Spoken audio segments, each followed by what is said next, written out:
अस्सलाम वालेकुम नाज़रीन, प्रोग्राम है एजुकेशन इन फोकस ऐं मां आहियां तव्हांजो होस्ट नवीद नाज़िम जतोई। नाज़रीन, असां पंहिंजे प्रोग्राम में अॼु मौजूदु आहियूं IBA कराची में। ज़ाहिरी ॻाल्हि आहे त असां जॾहिं तालीम जे हवाले सां जेका प्रॉब्लम्स आहिनि हुननि खे फोकस कयो आहे। तालीम में जेका प्रॉब्लम्स मसइला आहिनि असां उहे ॾिठा आहिनि। गवर्नमेंट जी जेका कमज़ोरियूं आहिनि असां उहे ॾिठियूं आहिनि। त असां वटि हिन तालीमी इदारनि में अहिड़ी स्टोरीज़ बि आहिनि जेका तमामु सक्सेसफुल स्टोरीज़ आहिनि, जेका सिंध में पाकिस्तान में हिकिड़ो क्रेडिबल इदारा आहिनि। अॼु असां हिन इदारे में मौजूदु आहियूं ऐं हिन इदारे जे डायरेक्टर डॉक्टर इशरत हुसैन साहब खे असां दावत ॾिनी आहे पंहिंजे प्रोग्राम में। डॉक्टर इशरत जो नालो जेका आहे उहा कंहिं तारुफ़ जो मोहताज न आहे।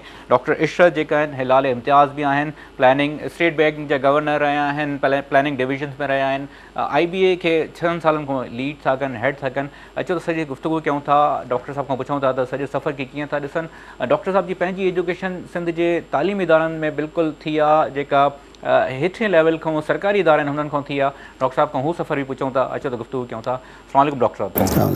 डॉक्टर साहब, आप ये फरमाइएगा कि जो पहले मैं ये जो स्टार्ट करूँ अपना IBA के हवाले से, उससे पहले मैं आपसे पूछना चाहूँगा कि अगर हम देखें डॉक्टर इशरत हुसैन का करियर जो है, जब आप मास्टर्स कर रहे थे अमेरिका में, वहाँ से लेके आप प्लानिंग डिवीज़न में आप सारी जो बड़ी इकोनॉमिक पोजीशंस हैं उस पर, फिर IBA, ये सारा जो करियर है उसमें आप डॉक्टर इशरत हुसैन को किस तरह दिखते हैं? मेरा अपना ख्याल है कि जो मैं आजकल काम कर रहा हूँ, जो कि तालीम की तरक्की के लिए और IBA के ऊपर, मेरा ख्याल है कि मेरे करियर का सबसे अहम दौर यही है, क्योंकि हज़ारों बच्चों का मुस्तकबिल जो है उसको संवारने का मौका मिलता है और ये एक बहुत अच्छी अपॉर्चुनिटी है मेरे पास कि मैं उनको सही रास्ते पे चलाऊं। आपने जो अपने इंट्रोडक्शन में बातें की बिल्कुल सही है कि हमारा तालीमी निज़ाम जो है वो इस काबिल नहीं रहा है कि हम इस मुल्क को आगे तरक्की की तरफ लेके जा सकें। कुछ इदारे इस माहौल के बावजूद भी काफ़ी दिनों से फ्लरिश कर रहे हैं। पब्लिक सेक्टर में भी आप ये देखिए कि ये हमारा अपना इदारा है IBA, जो 55-60 साल से बेस्ट एजुकेशन प्रोवाइड कर रहा है। वक्त पे यहाँ पर क्लासेस होती हैं, वक्त पे इम्तहान होते हैं, वक्त पे डिग्री मिलती है और इनके जितने भी ग्रेजुएट्स हैं उनको हाथों हाथ मार्केट में नौकरियां मिल जाती हैं और बड़ी अच्छी सैलरी पे मिलती हैं और ये आगे जाकर चीफ एग्जीक्यूटिव बनते हैं बड़ी मल्टीनेशनल्स के पाकिस्तान में बाहर। तो क्या वजह है कि हमारा तालीमी निज़ाम जो है वो इतनी पसमंदगी की तरफ चला गया है? यहाँ दाखिले जो हैं वो प्योर मेरिट पे होते हैं। आपने माजरत के साथ मैं कतई कलामी की माजरत भी चाहूँगा। मेरा सवाल में थोड़ा सा ये था, क्योंकि देखें एक रिलेटिवली माशाल्लाह जो आपका क्रेडेंशियल्स हैं उस पर तो कोई क्वेश्चंस नहीं हो सकता, पूरी दुनिया में एक बड़ा नाम है आपका। तालीम के हवाले से थोड़ा सा लीस्ट प्रेफर होता है। आप ब्यूरोक्रेसी में रहे हैं, आप माशाल्लाह मुल्क से बाहर जाना फर्स्ट प्रेफरेंस होती है। आपको तो खुद ऑफर्स हैं, बहुत ऑफर्स हैं, लेकिन मैं आपको सिर्फ ये बताना चाह रहा हूँ कि वो जितने जॉब्स थे सिविल सर्विस के, वर्ल्ड बैंक के, स्टेट बैंक के, वो मेरी ज़रिए माश था, ये मेरा पैशन है। ये फ़र्क है दोनों में। अब अल्लाह ताला ने मुझे इस काबिल बना दिया था कि मैं घर बैठकर आराम करता और अपने बच्चों को और ग्रैंड चिल्ड्रन को उनको देखता, लेकिन मुझे एक जज्बा था कि ये जो मैंने आपसे कहा कि तालीम का जो महकमा है, इससे हम इस मुल्क की आगे की जो नस्लें हैं उनको बेहतर बना सकते हैं। चॉइस है वो, मजबूरी नहीं, मुझे अप्रोच किया बोर्ड ने, गवर्नर साहब ने, तो मैंने उनको हाँ कह दी और उसकी वजह यही थी कि मैं चाहता था कि मैं ऐसा कोई काम करूं जिससे मुल्क की और खिदमत हो सके और आइंदा नस्लें जो हैं वो संवार सकें। तो आपका ये जो सवाल है, मुझे हर आदमी यही पूछता है कि जी आपको तो बाहर 1 मिलियन की ऑफ़र थी प्राइवेट इक्विटी फ़ंड में चेयरमैन बनने की, दुबई में आप वहाँ क्यों नहीं गए और ये आप पब्लिक सेक्टर इदारे में क्यों आ गए? तो उसकी ये वजह थी कि इंसान को एक कनात होनी चाहिए। पैसा जो है वो दुनिया में कोई बड़ी चीज़ नहीं है। पैसा आपके पास ऐसे आता है कि आप रिफ्यूज़ करें बजाय इसके कि आप उसके पीछे भागें। तो यहाँ जो कल्चर है, हमारी जो वैल्यू सिस्टम है, वो बड़ी ख़राब है। तो मुझे एक मौका मिला कि मैं हज़ारों तलबा और तालिबात का फ्यूचर जो है कुछ संवार सकूं। तो मैं IBA की जो आपको मिसाल दे रहा था कि हमारा तालीमी निज़ाम कैसे बेहतर हो सकता है। कोई इतने रॉकेट साइंस की ज़रूरत नहीं है उसमें, 4-5 चीज़ें आप करें, आप देखें आपका तालीमी निज़ाम जो है वो बेहतर हो जाएगा। इजाज़त दें तो मैं उस पे आऊँगा ज़रूर। मैं 4-5 चीज़ें मैंने कुछ नोट भी की, आपसे ज़रूर पूछूंगा। जनरल मैं पूछना ये चाह रहा था कि एक पहले हम अपने नाज़रीन को थोड़ा सा बता दें कि IBA का सफ़र जिस तरह शुरू हुआ अमेरिका से, अगर आप 1955 से ले लें, या पाकिस्तान में जो सफ़र है, आप थोड़ा सा उसको एक वो बता दें नाज़रीन। देखिए, मैं हैदराबाद सिंध के गवर्नमेंट हाई स्कूल में 4 आने की फ़ीस देकर पढ़ा। गवर्नमेंट कॉलेज हैदराबाद में 2 रुपए की फ़ीस देकर वहाँ से मैंने ग्रेजुएशन की। 12 रुपए की फ़ीस देकर सिंध यूनिवर्सिटी जामशोरों से मैंने अपने मास्टर्स किया। तो मुझे बड़ा फ़ख्र है कि मैंने पब्लिक सेक्टर के जो गवर्नमेंट के इदारे हैं उनमें तालीम हासिल की। लेकिन उस वक्त का हाल ये था कि जो टीचर्स थे वो आप में पर्सनल इंटरेस्ट लेते थे, वहाँ ट्यूशन का नहीं था। मेरा ज्योग्राफी और ज्योमेट्री और ड्राइंग 3 सब्जेक्ट्स कमज़ोर थे। वो टीचर्स जो थे मुझे क्लास के बाद, स्कूल के बाद बिठा के वो बताते थे कि इसको तुम ऐसे करो, और दूसरे स्टूडेंट्स जो थे उनके साथ वो बैठते थे, उनको सिखाते थे। उस ज़माने में टीचर्स को कुछ नहीं मिलता था, आजकल की जो तनख्वाहें हैं उसके ज़माने में कुछ नहीं मिलता था, लेकिन उनका एक सेंस ऑफ कमिटमेंट था। मेरे वाइस चांसलर थे अल्लामा आई काजी मरहूम, क्या टावरिंग पर्सनैलिटी थी। मेरे चेयरमैन जो थे डिपार्टमेंट ऑफ केमिस्ट्री के डॉक्टर मुमताज़ काजी, रात के 12-12 बजे 1-1 बजे तक वो लैब में काम करते थे। उन्होंने अपने हाथों से केमिस्ट्री डिपार्टमेंट सिंध यूनिवर्सिटी का कायम किया। तो मुझे तो बड़ा फ़ख्र है कि मैंने ऐसे इदारों में तालीम हासिल की और इन लोगों के साथ मैंने हाथ बटाया कि मुझे आज उसका अजर मिल रहा है। तो वो जो बुनियाद थी मेरी, वो बड़ी मजबूत बुनियाद थी इन इदारों की वजह से। आजकल आप कहें कि जी आपने गवर्नमेंट स्कूल में किया है, आपको एक तरफ कर देते हैं कि जी आपको कुछ आता नहीं होगा। लेकिन मैं अल्लाह के फजल से आप देखें कि कहाँ से कहाँ पहुँचा, वो उसी की बदौलत पहुँचा। और जो जज्बा है मेरा ख्याल है कि उसी ज़माने में मुझे इसका मौका मिला। तो उसके बाद फिर जब मैं ब्रिटिश कोलंबिया स्कॉलरशिप लेके गया तो वहाँ मैंने रियलाइज़ किया कि although I got the award of the outstanding foreign student 1600 लोगों में से, लेकिन मुझे अंदाज़ा हुआ कि मैं रात भर लेबॉर्ट्री में बैठकर ये एक्सपेरिमेंट नहीं कर सकता, मेरी नेचर ऐसी नहीं है, बल्कि मैं तो लोगों की कोई खिदमत करना चाहता हूँ, लोगों के साथ इंटरेक्शन करना चाहता हूँ। जब मैं वापस आया तो मैं सिंध यूनिवर्सिटी जामशोरों में पढ़ाता था, तो फिर लोगों ने मशवरा दिया कि जी CSS का इम्तहान दें। तो मैंने सिविल सर्विस का इम्तहान दिया, मेरिट पे 6 नंबर में पाकिस्तान में आया, और CSP उस ज़माने में बहुत बड़ी चीज़ होती है, तो वो सिलेक्ट हो गया। पहली पोस्टिंग मेरी जो थी वो अंडर ट्रेनिंग खैरपुर में हुई। उसके बाद मैं इंडिपेंडेंट चार्ज नवाबशाह का मुझे मिला, फिर शिकारपुर में मैं रहा।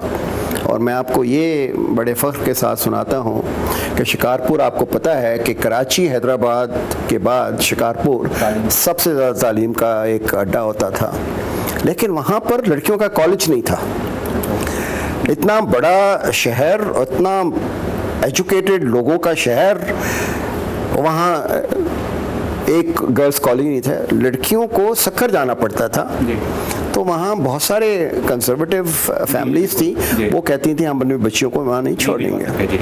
तो मैंने म्यूनिसिपल कमेटी से एक पुरानी डिस्पेंसरी लेकर और वहाँ पर उसको मॉडर्न किया, उसको बढ़ाया, और वहाँ एक लड़कियों का कॉलेज 1967 में मैंने शुरू किया।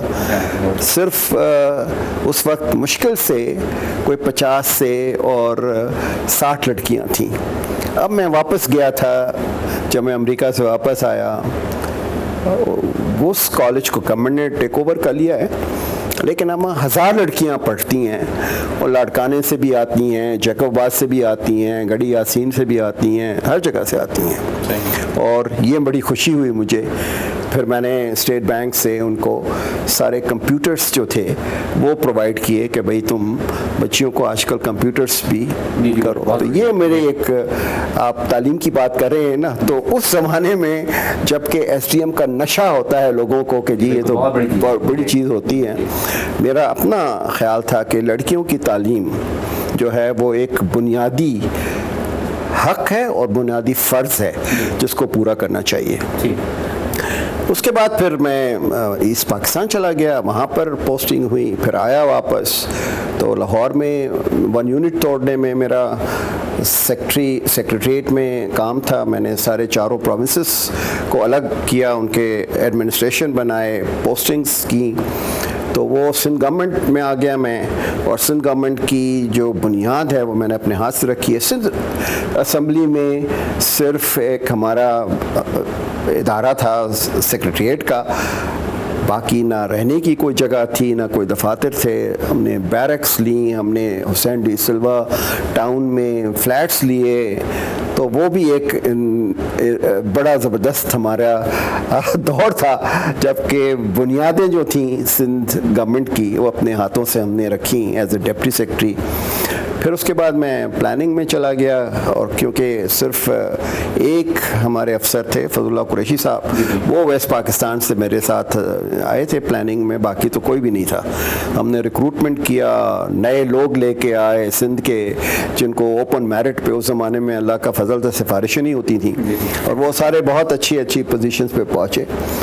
तो ये भी एक अच्छा काम था कि सिंध गवर्नमेंट में हमने प्लानिंग डिपार्टमेंट बनाया। फिर मुझे मौका मिल गया, जब मैंने देखा कि मैं प्लानिंग और फाइनेंस में हूँ लेकिन मुझे ना इकनॉमिक्स नहीं आती है, तो फिर मुझे शौक़ हुआ कि मैं इकनॉमिक्स पढूं। तो फिर मैं मास्टर्स ऑफ इकनॉमिक्स करने के लिए विलियम्स कॉलेज चला गया, वहाँ स्कॉलरशिप मिल गई, वहाँ मैंने टॉप किया। तो फिर और शौक़ बढ़ा कि PhD करो। वापस आया, 3 साल मैंने सिंध गवर्नमेंट में finance as additional finance secretary काम किया, एडिशनल सेक्रेटरी प्लानिंग काम किया।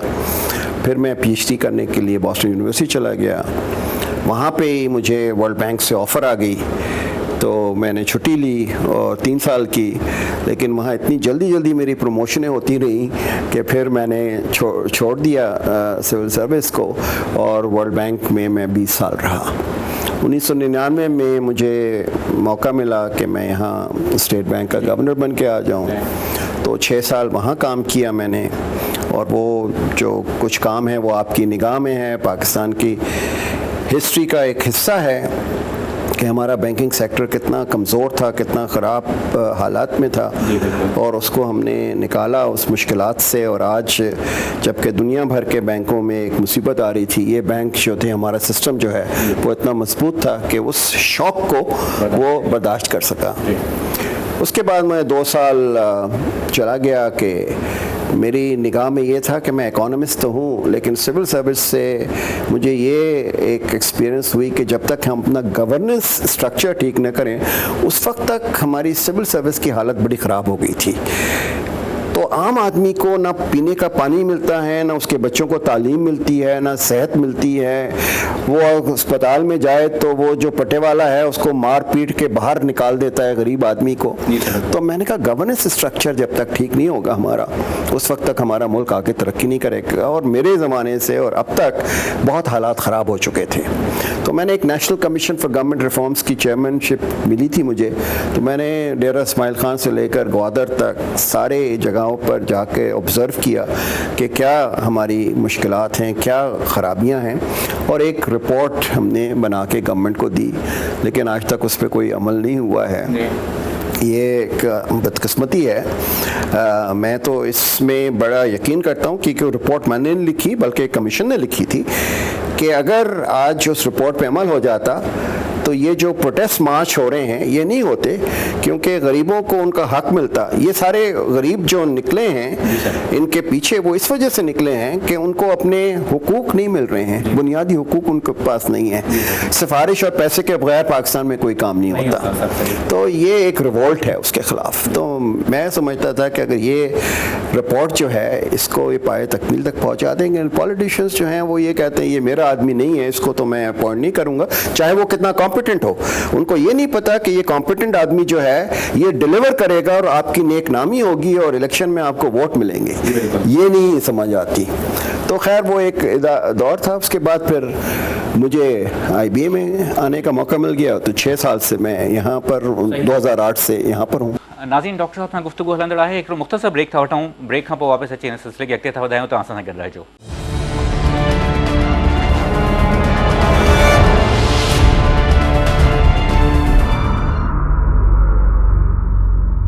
वेलकम बैक नाज़रीन, अच्छो तो गुफ्तगू इस सिलसिले के था वधाएँ।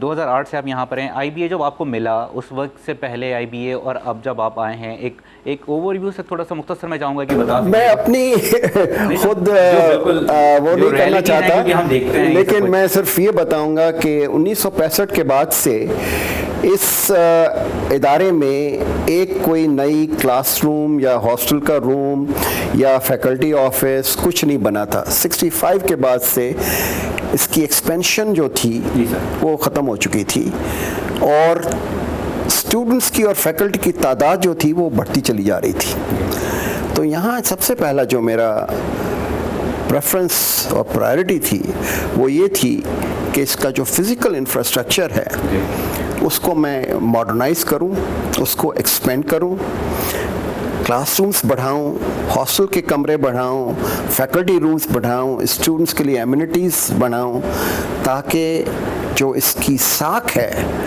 वो साख उसकी कायम रह सके। अगर टीचर के पास बैठने की जगह नहीं है तो वो अपनी तैयारी कैसे करेगा, वो अपने मार्क्स कैसे ग्रेड करेगा, पर्चे कैसे बनाएगा। ये चीज़ों को ध्यान देना पड़ रहा है, कॉम्प्रोमाइज़ नहीं करना चाहिए।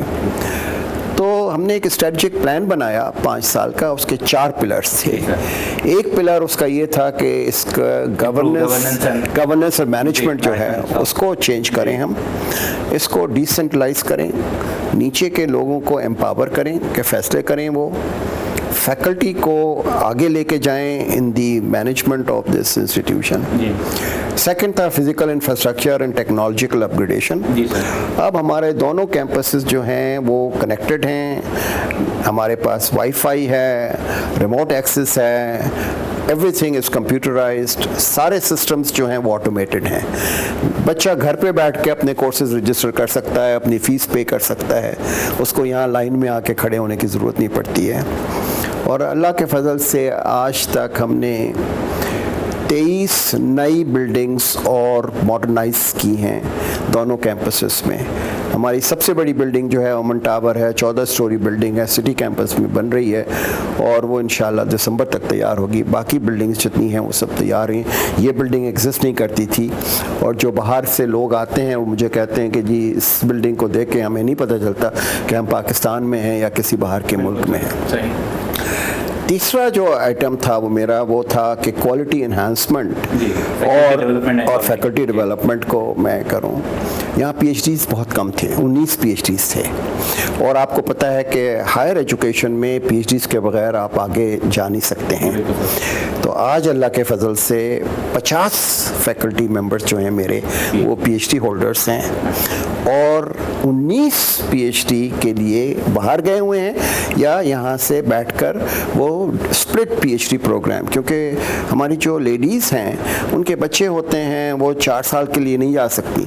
तो मैंने एक स्प्लिट PhD प्रोग्राम शुरू किया कि आधे वक्त के लिए वो वहाँ जाते हैं और उसके बाद ज़्यादातर वक्त यहाँ पे बैठकर वो अपना PhD करते हैं। तो 19 लोग इस तरह से कर रहे हैं। कराची में सोशल साइंसेस के लिए, इकोनॉमिक्स एंड मैथमेटिक्स के लिए, अकाउंटिंग एंड फाइनेंस के लिए कोई अच्छे इदारे नहीं थे। हम सिर्फ बिज़नेस स्कूल थे और कंप्यूटर साइंस में थे।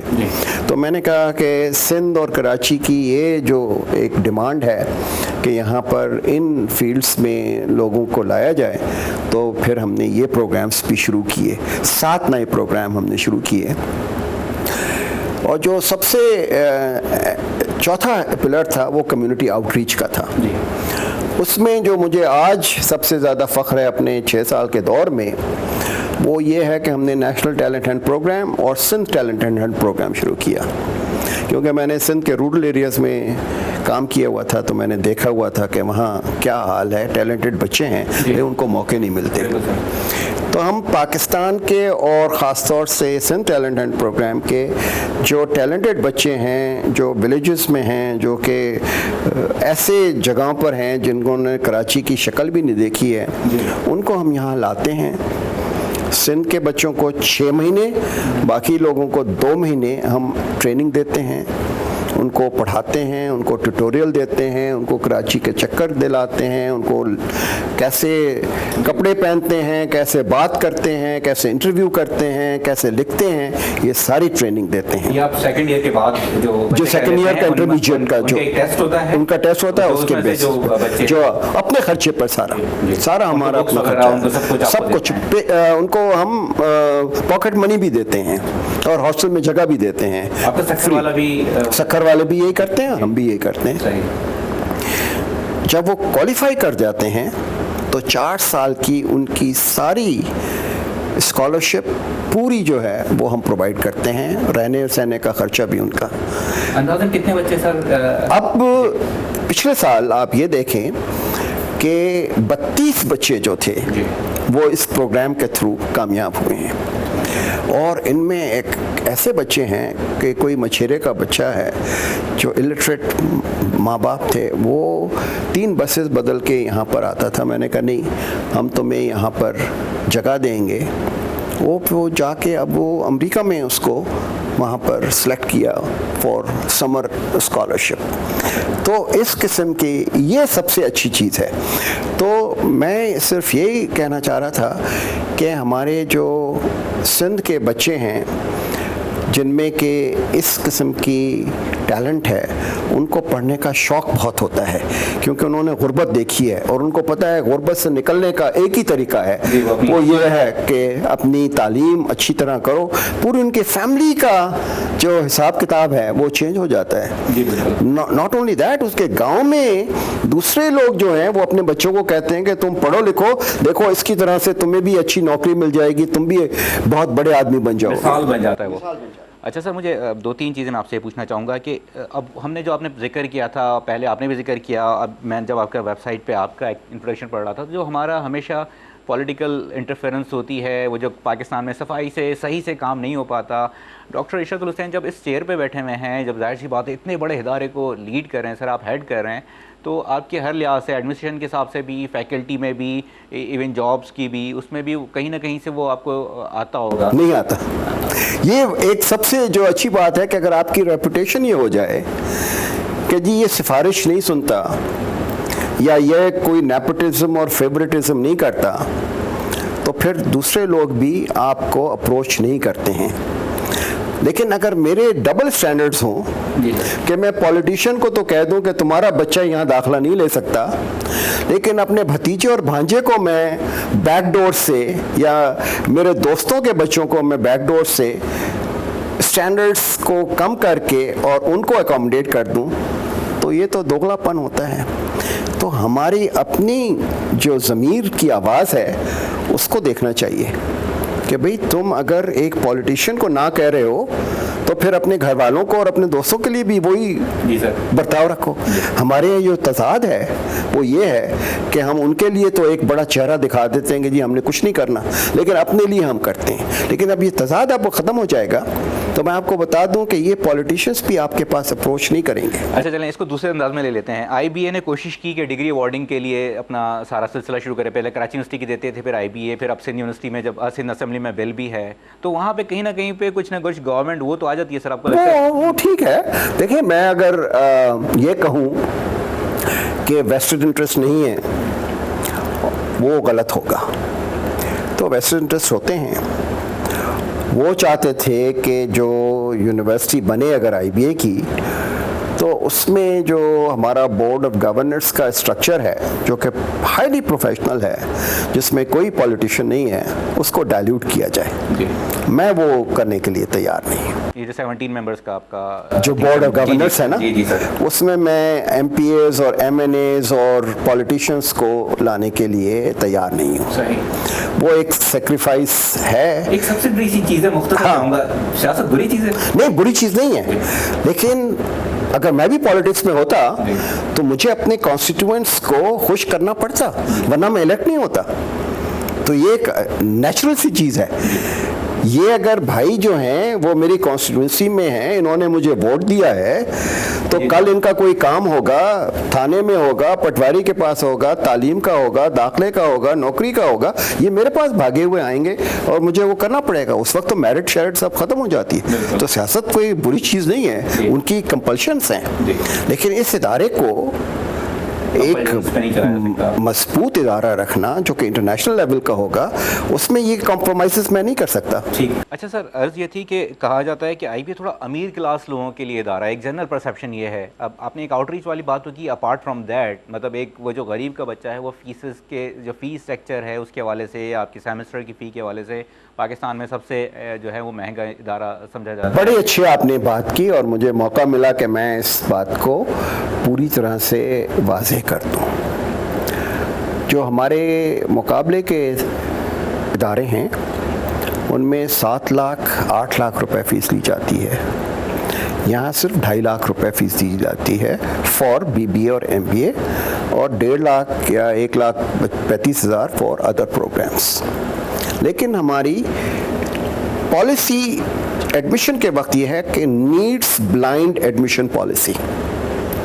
अगर आपको दाखला मिल गया और आप हमारे जो फाइनेंशियल एड के क्राइटेरिया हैं उस पे पूरे उतरते हैं, तो आपका पूरा यहाँ का ट्यूशन फीस का, हॉस्टल का, ये सारा ख़र्चा जो है वो हम बर्दाश्त करेंगे।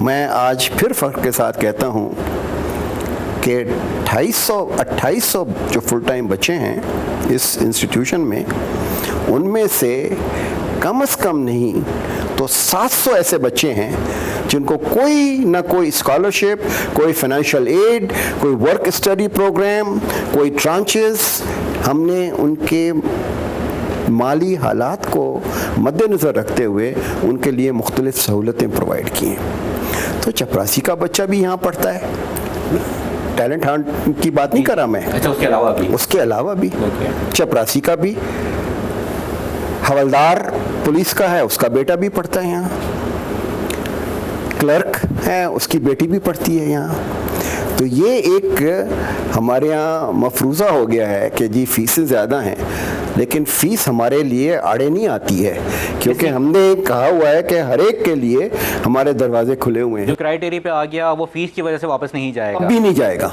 कभी नहीं जाएगा। अगर वो पास हो गया हमारा इम्तहान और उसके पास रिसोर्सेज नहीं है, हम उसको पूरी तरह से यहाँ पर फाइनेंस करेंगे। और ये भी बात नहीं है, एक और मैं आपको बताऊँ कि कराची में हमारे पास इंटरमीडिएट से बच्चे कम आते हैं, O लेवल और A लेवल से के ज़्यादा आते हैं, ठीक है, तो उनको एक डिसएडवांटेज है। तो मैंने समर में कराची के जो TCF के स्कूल्स हैं उनके बच्चों को यहाँ पर ख़ास तौर पे ट्रेनिंग के लिए बुलाया कि हम उनकी ट्रेनिंग करें और उनको तैयार करें हमारे इम्तहान के लिए। और अगर वो इम्तहान में पास हो जाते हैं तो उनकी सारी फ़ीस माफ़ है और उनको जितने अखराजात हैं हम देंगे।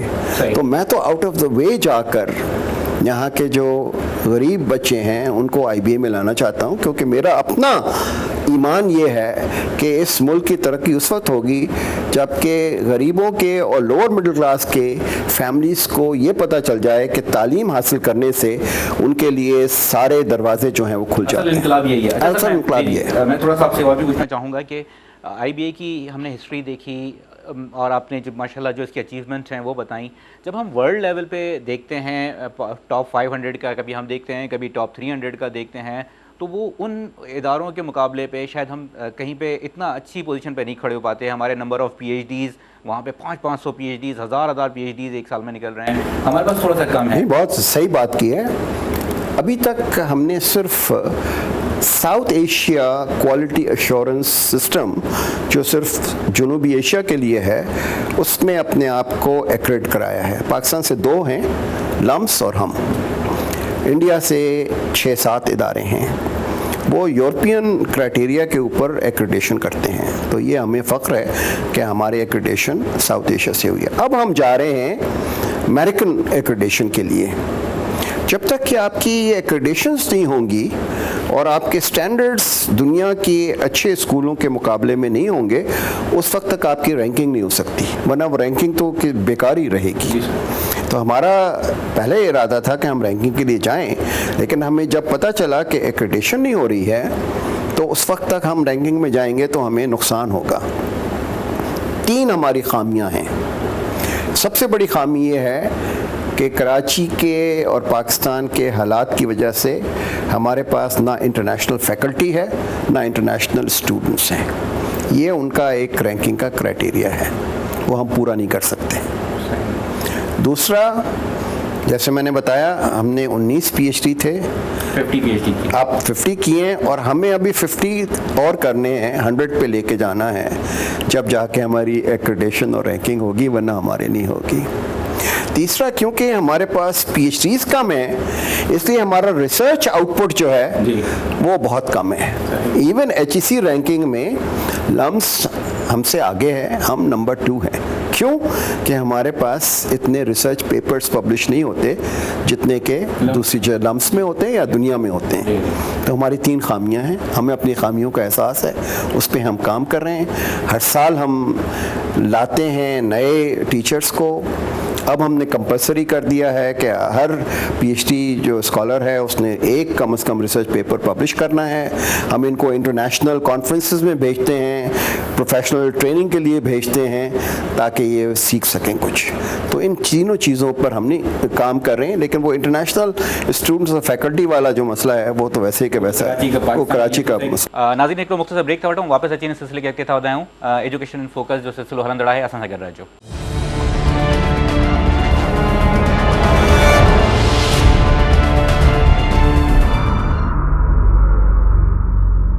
वेलकम बैक नाज़रीन, अचो तो गुफ्तगू इस सिलसिले के अॻिते था वधायूं।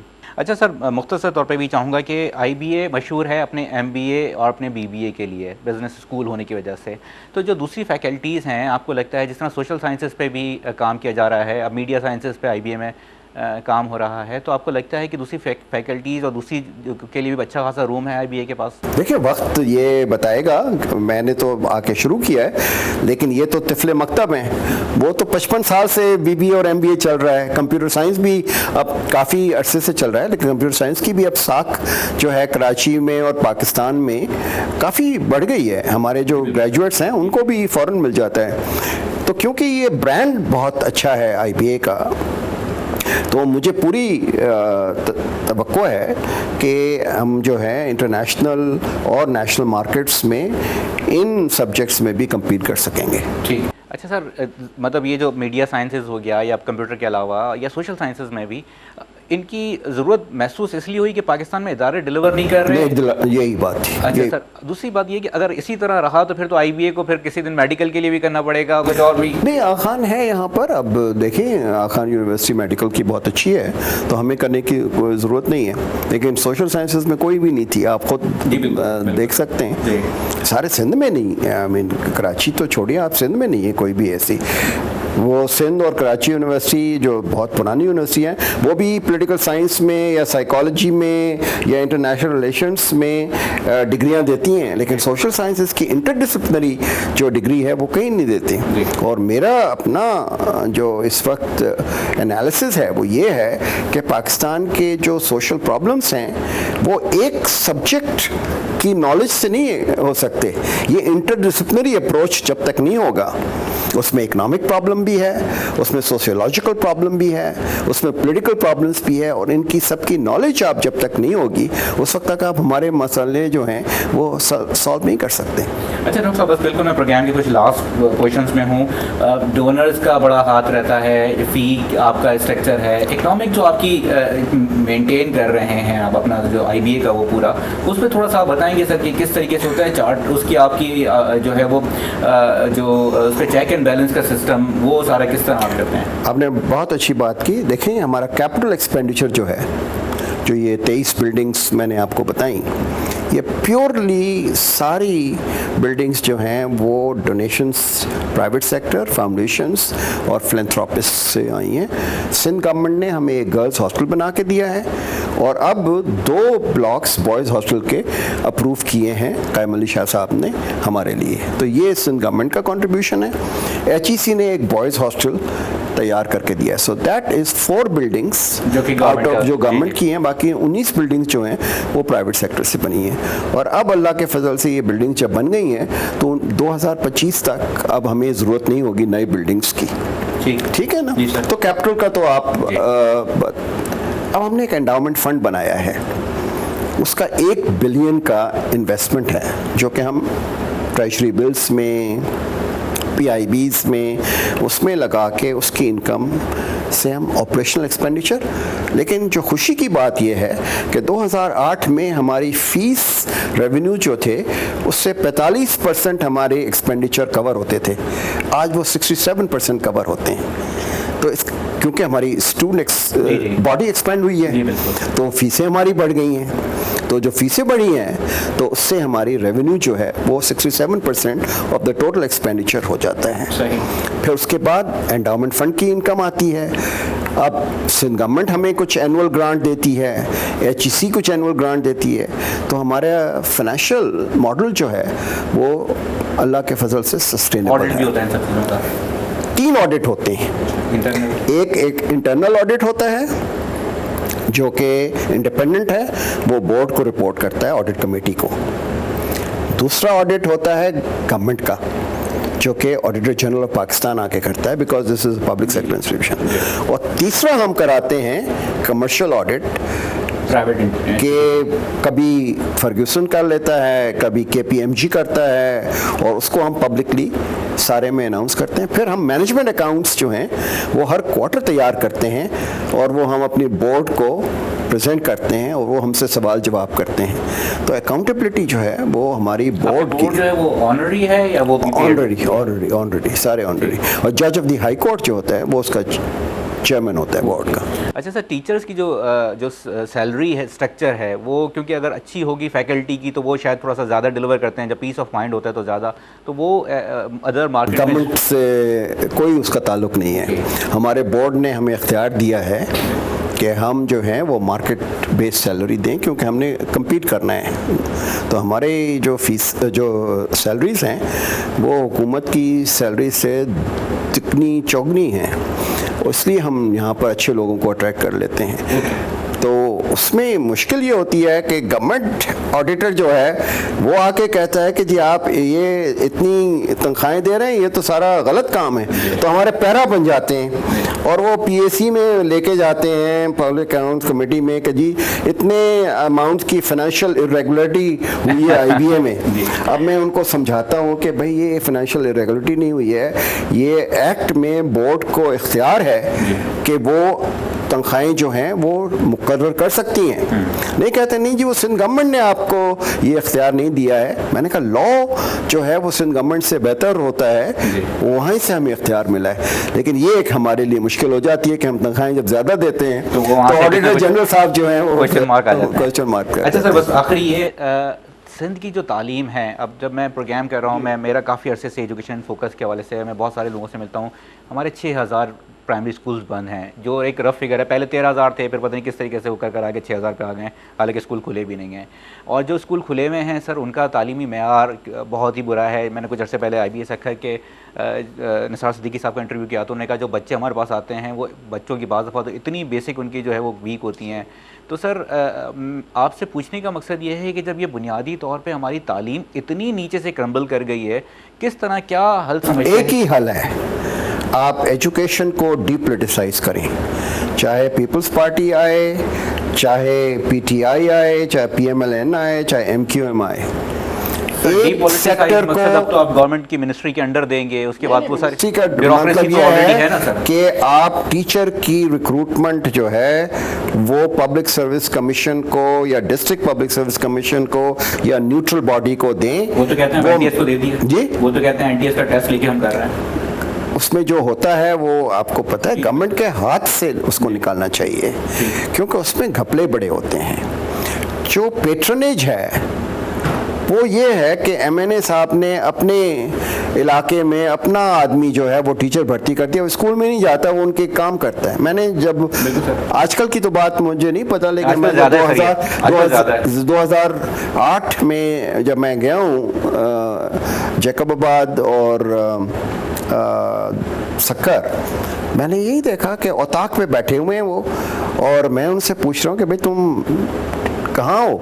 वो कहते हैं जी हमने तो खाली तनख्वाह लेने के लिए हम जाते हैं, हम तो इनके काम कर रहे हैं। तो जब आप सिंध में इस तरह की बातें करेंगे तो फिर तो आप एक्सपेक्ट नहीं करेंगे, जो आप फरमा रहे हैं बिल्कुल ठीक कर रहे हैं, आप इनको बिल्कुल डीपोलिटिसाइज कर दें, एक न्यूट्रल बॉडी मेरिट पर करे। इतने अच्छे अच्छे बच्चे हैं जो कि ग्रेजुएट करके बैठे हुए हैं इस आसरे में कि उनको नौकरी को अच्छी मिले, लेकिन उनके कनेक्शंस नहीं हैं, उनकी कोई सिफारिश नहीं है, उनका कोई ताल्लुक नहीं है, उनको बेचारों को नहीं मिलती। आप फ्रस्ट्रेशन देखेंगे कितनी हो रही है, आप उनको लगाइए टीचर, आप देखें कि एक दिन भी वो गैर हाजिर नहीं होंगे। सिर्फ आखिरी सवाल ये है कि अगर कभी गवर्नमेंट को ख्याल आता है, मुझे विच टू मी सीम्स इम्पॉसिबल, कि अच्छे लोगों को लेके अपना जो सिंध की तालीम के लिए कुछ बेहतरी के लिए किया जाए और आपके नाम के बगैर मुमकिन नहीं है, कुछ कंट्रीब्यूट इस तरह करना चाहेंगे सर? मैं तो करता रहता हूँ। देखे ना, जो भी पीर मजहर मेरे जूनियर थे, मैं उनका बड़ी इज्जत करता था, तो जब भी उन्होंने मुझसे पूछा, निसार खोड़ो साहब मेरे दोस्त हैं, पुराने दोस्त हैं, फजला पिचो इज़ माय जूनियर, मैंने अपनी सर्विसेज हमेशा ऑफ़र की हैं कि मुझसे जो कुछ हो सकता है, जो भी मशवरा मैं आपको दे सकता हूँ, मैं हाज़िर हूँ, लेकिन इम्प्लीमेंट करना जो है वो तो इनका काम है। मशवरा से अगर काम हो जाए तो फिर तो क्या बात है, लेकिन इम्प्लीमेंट तो करें ना। देखें, आप मैं अपने इदारे की बात छोड़ दें, आप सिंध के इंटीरियर में सक्कर में एक इदारा है जिसमें क्वालिटी एजुकेशन दी जाती है, जहाँ के बच्चे निकलते हैं तो उनको अच्छी जगह पे नौकरियाँ मिलती हैं, वहाँ ये कुछ गड़बड़ें नहीं होती हैं। तो आप उससे तो सबक सीखें ना, कि अगर एक इदारा हो सकता है तो हमें इस किस्म के हर डिस्ट्रिक्ट में इस तरह के इदारे होने चाहिए। जैकबाबाद में होने चाहिए, शिकारपुर में होने चाहिए, दादू में होने चाहिए, थरपारकर में। आप क्या कर रहे हैं, सिंध यूनिवर्सिटी के सब कैंपसेस वहाँ पर कर रहे हैं, और वही जो सिंध यूनिवर्सिटी का कल्चर है वही वहाँ पर हो रहा है उन कैंपसेस में।